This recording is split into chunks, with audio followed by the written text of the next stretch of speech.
सुबह के बजे हैं 10। नमस्ते मैं राशिद। सुबह 10 से 11 खबर आपको सीधी मिलती है, न दाएं न बाएं, सिर्फ सीधी खबर, कोई विश्लेषण नहीं, कोई चर्चा नहीं, सीधी खबर। और पहली जो खबर है वो है खबर छत्तीसगढ़ के सारंगगढ़ से आ रही है, छत्तीसगढ़ के सरिया से, जहां पर एक पाकिस्तानी झंडा लगाया गया और पाकिस्तानी झंडा लगाने के बाद मच गया है बवाल। एक शख्स ने अपने घर के ऊपर पाकिस्तानी झंडा लगाया और उसके बाद फिर भारतीय जनता पार्टी ने प्रदर्शन किया है। इस वक्त की बड़ी खबर, अभी की बिग ब्रेकिंग है। छत्तीसगढ़ के सरिया में पाकिस्तानी झंडे पर बवाल हो गया है। सारंगगढ़ के मकान में लगा दिखा पाकिस्तानी झंडा। पुलिस ने पाकिस्तानी झंडा जब्त कर जांच शुरू कर दी है। बीजेपी ने पाकिस्तानी झंडे के खिलाफ प्रदर्शन किया है। भारतीय जनता पार्टी ने आरोपी की गिरफ्तारी की मांग भी की है। पुलिस ने पाकिस्तानी झंडा जब्त कर जांच शुरू कर दी है। 4 तस्वीरें दिखाई जाए तुरंत, पाकिस्तानी झंडा कैसे घर के ऊपर लगाया गया। 3 तस्वीरें आप देखें। भारतीय जनता पार्टी प्रदर्शन कर रही है, लोगों में गुस्सा है, लोगों में उबाल है। उनका यह कहना है कि देश में रह करके, भारत में रह करके पाकिस्तानी झंडा क्यों लगाया जा रहा है। छत्तीसगढ़ में पाकिस्तानी झंडा जम करके बवाल मच गया है। पाकिस्तानी झंडे पर बवाल है, देशद्रोह पर उठा सवाल है। सरिया जो कि छत्तीसगढ़ में आता है, छत्तीसगढ़ में आखिरकार किसने लगाया पाकिस्तानी झंडा। और इसके बाद तस्वीरें एक बार चलाएं, वो तस्वीर दिखानी। हाँ, ये तस्वीर पाकिस्तान का झंडा आप देखें, सारंगगढ़ छत्तीसगढ़ की ये तस्वीरें हैं। पुलिस ने हालांकि झंडा उतारा है और उसके बाद फिर आरोपी की तलाश तेज हो गई है।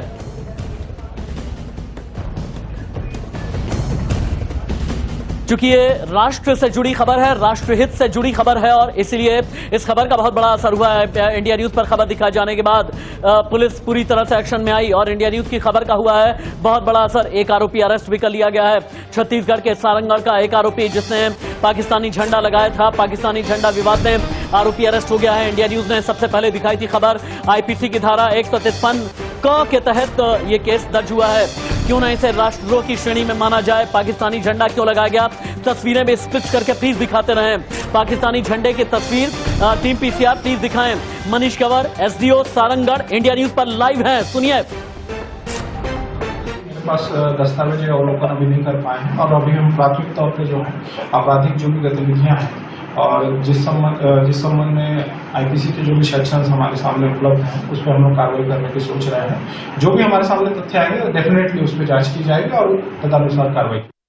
इसके अलावा अरुण कुमार सर्राफ जो उपाध्यक्ष हैं नगर पंचायत सरिया के, उन्होंने क्या कहा है। चूंकि पुलिस भी नियत ढूंढने की कोशिश कर रही है कि किस नियत से आखिरकार पाकिस्तानी झंडा लगाया गया है। पाकिस्तानी झंडा लगाने के पीछे कहीं कोई बड़ा षड्यंत्र तो नहीं है। अगर षड्यंत्र किया गया तो इस षड्यंत्र का सूत्रधार कौन है, कितने हिस्सेदार हैं और षड्यंत्र के पीछे की कहानी असल में क्या है, एक बात सुने आप।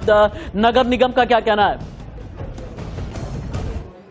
और हमारे भारत देश के स्वाभिमान को जो ठेस पहुंचा है उसके लिए कार्रवाई करेंगे बोल के हम उनको बोले हैं। उनके द्वारा आश्वासन दिया गया है कि उनके खिलाफ त्वरित कार्रवाई कर एफआईआर दर्ज की जाएगी।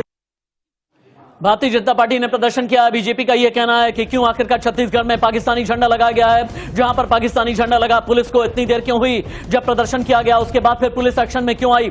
जगन्नाथ पाणिग्राही नेता बीजेपी जिन्होंने प्रदर्शन किया है छत्तीसगढ़ के सारंगगढ़ में, सुने लाइव। जो पाकिस्तानी झंडा फहराया था ये आरोप है और उस पाकिस्तानी झंडा फहराने वाले के विरुद्ध पुलिस प्रशासन कोई कार्रवाई नहीं कर रही है, ऐसा पूरे क्षेत्र के लोगों का मानना है। और इस कारण क्षेत्र के लोग यहाँ आए हुए हैं और ये चाह रहे हैं कि जिन्होंने भी पाकिस्तानी झंडा फहराया है ये राष्ट्रद्रोह का मामला है, इसलिए राष्ट्रद्रोह के मामले उसके ऊपर दर्ज किए जाएं और उसके ऊपर कार्रवाई करे पुलिस प्रशासन। छत्तीसगढ़ के नए नवेले जिले सारंगगढ़ के सरिया थाना क्षेत्र में पाकिस्तानी झंडा फहराने का मामला आता है। मामला भी ऐसा वैसा नहीं, नाबालिग के द्वारा किया गया ये कृत्य कहला रहा है। एक विशेष समुदाय द्वारा एक नाबालिग बच्चे ने झंडा फहराया। परिजनों का कहना है कि झंडा घर पर ही बनाया गया था जिसको छत पर लगा दिया गया। उसके बाद शिकायत हुई, शिकायत के बाद झंडा उतार कर जब्त कर लिया गया। हालांकि स्थिति ये है, सौहार्द बनाने के लिए नाबालिग को न गिरफ्तार कर उसके परिजनों को गिरफ्तार कर न्यायिक हिरासत में भेज दिया गया है। लेकिन इस तरह का कृत्य क्यों हुआ, कैसे हुआ, इसके पीछे कौन है, ऐसे तमाम सवाल है। जांच की जा रही है, जांच के बाद ही कुछ पता लग पाएगा। इस समय सहयोगी अभिषेक के साथ Deepak Vishwakarma, India News, Sarangarh. India News संवाददाता दीपक विश्वकर्मा के पास पे चलते हैं। दीपक, जिस आरोपी को अरेस्ट किया गया है, शुरुआती इन्वेस्टिगेशन में उसने क्या बताया है?